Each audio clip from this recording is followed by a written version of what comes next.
Today in this video, we're going to talk about loops and how to use them in C#. The three types of loops we're going to discuss are for loops, for each loops, and while loops. A little overview about loops and why they are important in programming. There are times in programming when you'll need to execute a block of code multiple times. Right now, the only way we can do this is to copy and paste our code blocks. What if you're uncertain how many times you need to repeat it? What if you have a collection that you need to go through element by element? You could copy and paste code for this as well, but what if it's 1,000 elements? What if it's a list and it keeps changing sizes?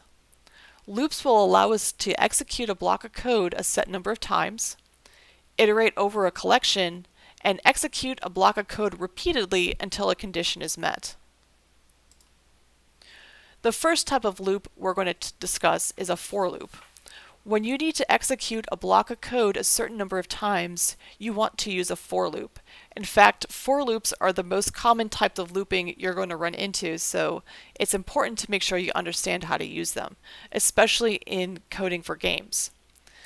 For loops are broken into three expressions that have a specific function and are in a specific order, so it's important to make sure that you understand the syntax of a for loop. For loops are also great for working with arrays and lists, not just executing blocks of code a set number of times.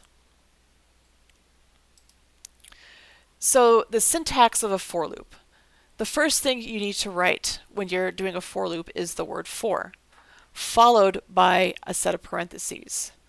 We then need to set the initializer, the condition, and the iterator, and those three things are separated by a semicolon. An initializer is an expression that is a local variable created to keep track of how many times the loop is executed. You're going to be creating a local integer that's going to keep track of how many times you've gone through your loop. You usually name these integers something simple like x or y or counter, and they are local to just the for loop. So once the loop is done executing, you won't have access to that integer anymore since it's scoped to that loop.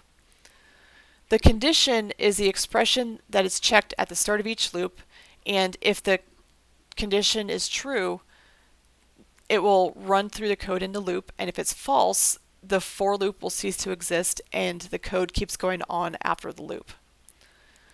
The last thing is the iterator, and this is an expression used to increase and decrease the initializer at the end of the loop. So if you have an integer, like an integer called x, the iterator is going to raise the value of that either by 1 or decrease the value of that by 1. The best way to understand what all of these mean is by actually seeing an example. So in this example, we have a string variable called toPrint, and we're going to use this to gather all of the integers from 0 to 9, including 9, and format them nicely on the string and print them to the console. So we're going to start with our empty toPrint, and then we're going to begin this for loop. In fact, I'm going to have a little scratch pad here so we can actually write and see what is going on with our different variables. Sometimes this can be really handy to help understand what's going on in our code. So I have toPrint,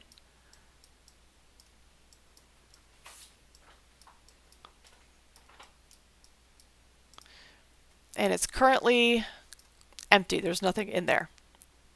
So we're going to enter into our for loop, and we're going to create a locally scoped variable to just the loop called x. So I'm going to write x here. And we're setting that equal to 0. So x is currently 0. And we're going to say as long as x is less than 10, we're going to go into the loop. And after the loop is done, we're going to raise x by 1. So we start with x is 0, and 0 is less than 10. So let's go into here. So we're going to take that toPrint, and we're going to concatenate onto it the current value of x, and then a space. So the current value of x is 0, so we're going to concatenate onto toPrint 0 and a space. Last, at the end of the loop, which is what we hit, we're going to raise x by 1. So it's no longer 0, it's 1. So we're going to start back up here again. Is 1 less than 10? It is. So let's go into the loop. We're going to concatenate 1 and then a space. We're at the end, so x gets raised to 2. We're going to check it again. Is 2 less than 10? It is. So we're going to concatenate and then raise to 3. And we're just going to keep on going. I'm going to kind of speed this up a little bit to get through them all. We're going to do a dot dot dot just so I don't have to go all the way up to there. We're going to go to like the final one, which would be when x is equal to 9. So x is equal to 9. 9 is less than 10. So we're going to put 9. And then we're at the end of the loop, we're going to raise it to 10. We're then going to check our loop again. Is 10 less than 10? No. This is no longer true. So the loop is over. We're done with the for loop. So when we're done with the for loop, what happens is x actually disappears. So the computer's going to get rid of this because the for loop is over. And then we're going to keep going on with our code. So we're going to print out what's being stored into print, which is our 0, 1, 2, 3, 4, 5, 6, 7, 8, 9. So this will then get printed to the console. Let's take a look at using a for loop with an array, since one of the big uses of for loops is working with an array or a list, because it's an easy way to iterate over the entire array without having to individually write out every single element we need to access. So the first things first, we do need to create an array, which we're doing here. And I'm going to actually bring back my whiteboard. So we're going to say int array. This is int array.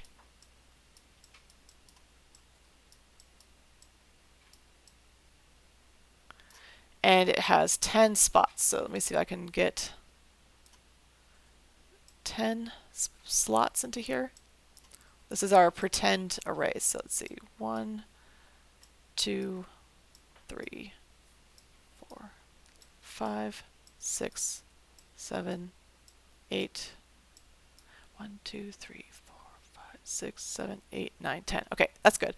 Let me put the indexes next to them, so it'll be easier to know who we're accessing. So 0, 1, 2, 3, 4, 5, 6, 7, 8, 9. Okay, so what this for loop is going to do is we are going to fill this array with a for loop. So rather than having to copy and paste this int array x 10 times where x gets changed 0, 1, 2, 3, 4, 5, 6, 7, 8, 9, we can do it in a much more efficient way. So let's take a look at this loop. So for int x is equal to 0, so x, and this is locally scoped to here. So once the for loop is done, this x disappears. We're going to set that equal to 0.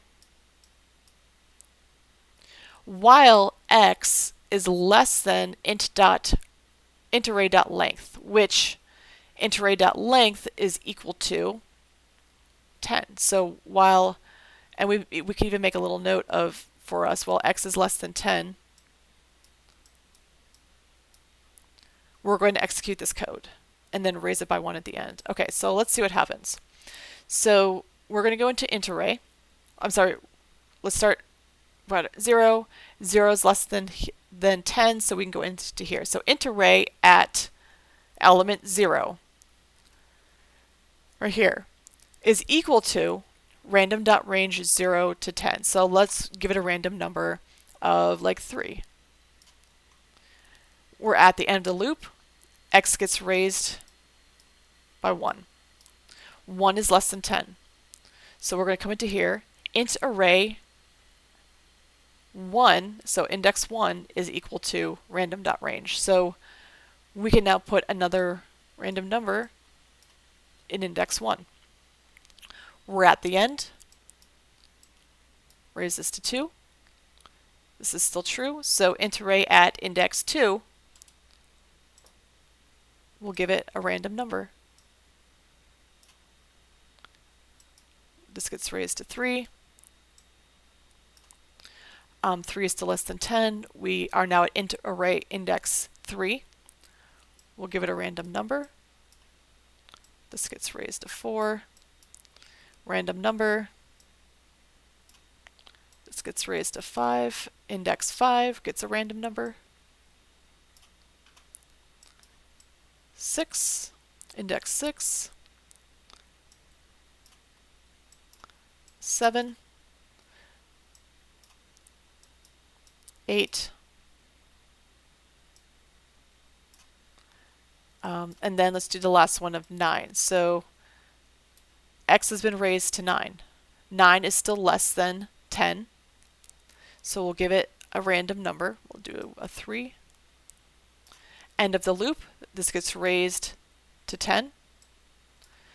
Is 10 less than 10? No, it's not. This is no longer true, so we're done with the for loop. We come down here. Since we exited out of the for loop, x disappears. We no longer need it. But we now have this array, since we declared it outside, it's not scoped to the for loop. We did it first out here. We now have an array filled with random numbers. So this is a much better way to do this. So if you need to make adjustments to the contents of an array or a list, you want to use a for loop. It's going to be your best friend. The next type of loop we're going to discuss is a for each loop. If you're working with a collection, you can also use a for each loop to iterate through it. They are simpler to set up, but they still have a specific format. And you can look at collections with a for each loop, but you can't make changes to the collection itself. So for each loops are specifically for collections. You can't use them on anything else. They're simpler, but you can't make a change to the collection you're using it on. So for instance, with that previous example where we filled that array with random numbers, a for each loop won't work because we can't make changes to the elements. But what a for each loop is really great for is just to get the information to look at it. So for instance, if you needed to like print the contents of an array, or look to see if an array has a value as long as you're not changing it. So the syntax for a for each loop, you write the word for each, and it's a single word, it's not spaced out, so for each. You then have your parentheses. You then have to tell the element type. So if, for instance, you're working with an int array, you would write int here. Remember that collections can only store one type of data, so this should be pretty easy to figure out. It's just whatever data type your collection is that you're looking at. You then give it a local name, and this is the name you're going to refer to the current element you're looking at during that iteration of the loop. There's no specific name for this. This is kind of like naming an element where you're coming up with the best name for what you're currently looking at. So if we were, for example, using you have an array of random integers, it'd probably be int rand int or something to that effect, because that specific element that you're going to be working with in your code block would be a random int. So you name it similar to how you would name just any other variable. You then write the word in, and then what collection are you trying to iterate through. So as an example, if we have an int array that has these integers in there, and we want to print out each of those on a separate line, we would write the word for each, and then in our parentheses, it's what data type, which for this one is an integer, so it's int. You then give a name to what you want to refer to the current element you're looking at. And I decided to name it my int. Again, this isn't there's no like specific name for this. This is a name that you come up with yourself, just kind of like naming a variable. You then write the word in, and then the name of the collection that you're iterating through. And in this instance, it's int array. Then inside of your code, you're going to just do what you need to do. Usually it's something regarding that specific element, but again, you can't make changes to it. Like we couldn't say like my int is equal to 10. You would get an error because you can't make a change to a collection inside of a for each loop. We can print it. We could concatenate it onto a string too to print it out nicely. We could look at it and figure out stuff about it. Like we could easily use this to add all the numbers of an array into a variable, but we can't make any actual changes to it. So for each loops, if what you're doing with a collection doesn't have to change the actual value of that element, for each loops are really easy to work with. If you need to make a change to an element in an array though, you do need to use a for loop instead. The last type of loop we're going to discuss is a while loop. And these types of loops are sort of like if statements. They loop if an expression or condition is true. So you're basically saying like, if this thing is true, keep doing this thing until that thing is no longer true. But the most important thing with the while loops to remember is that if you're not careful, you can accidentally get stuck in an infinite loop and lock your program. And this isn't something you want to have happen. If you get stuck in an infinite loop, the only way out of it is to close the program. Luckily, modern computers, we can just close the program. In the past, with the way that CPUs were set up, if you got stuck in an infinite loop, the only way to get out of it was to reboot the computer. But thankfully, we don't have to go that far anymore. We could just turn the program off. But if you haven't saved recently, you're going to lose a lot of work. So we're going to talk about that in a couple minutes. So the syntax of a while loop. You're going to want to have an initializer still with a while loop, but this is independent of the loop. It can be a class scoped variable, it could be a local variable somewhere else in your method, but it's not created inside of the while loop. One of the things with this too, that does mean that since this initializer is created outside of the loop, that you do have access to it outside of the loop when the loop is done running. So the initializer is if you need to keep track of how many times the loop runs. You're going to create an int variable before the while loop begins to track it. So if we need to know how many times this executes, we're going to create that initializer outside the loop. Then you're going to write the word while, and then you have your parentheses. Inside the parentheses is your condition. So this is checked at the start of the loop, and it only goes into this code block if that condition is true. So when it's false, the while loop is over and the computer continues on. If you are keeping track of how many times your loop runs, don't forget to have an iterator somewhere inside of your loop so that you can keep track of how many times it goes through. So ultimately, if you are keeping track of how many times this goes through, it has the same kind of information as a for loop. They're just put into different spots. So an example of a while loop.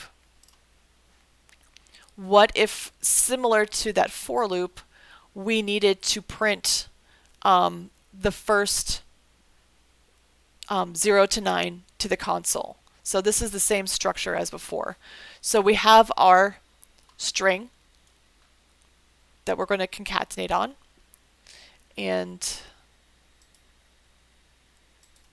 why don't we keep up with what we were doing before, and I'm actually going to use my scratch pad again to kind of show you what these variables are doing. So we have to print,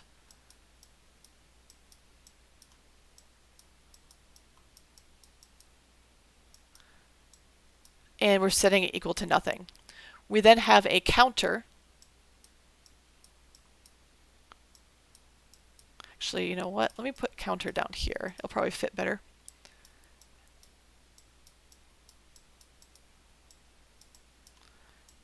It's set to 0. So we're going to go into this while loop. So while counter is less than 10, so it's currently at 0. So 0 is less than 10. We are going to concatenate the current value of counter onto toPrint. So we're going to put this here. And then we're going to raise the counter by 1. So 0, 1.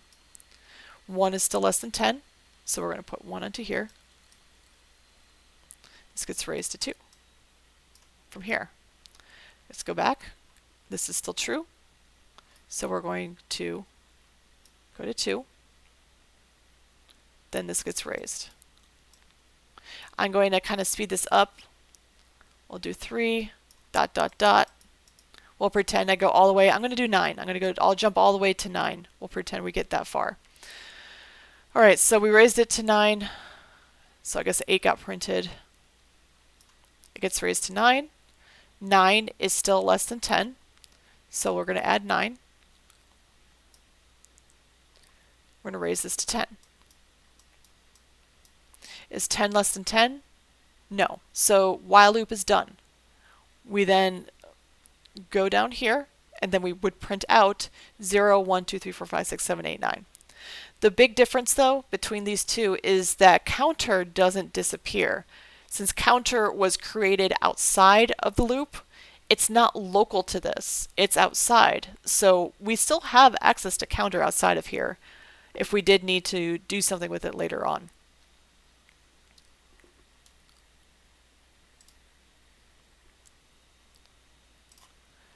Infinite loops are really important to keep in mind.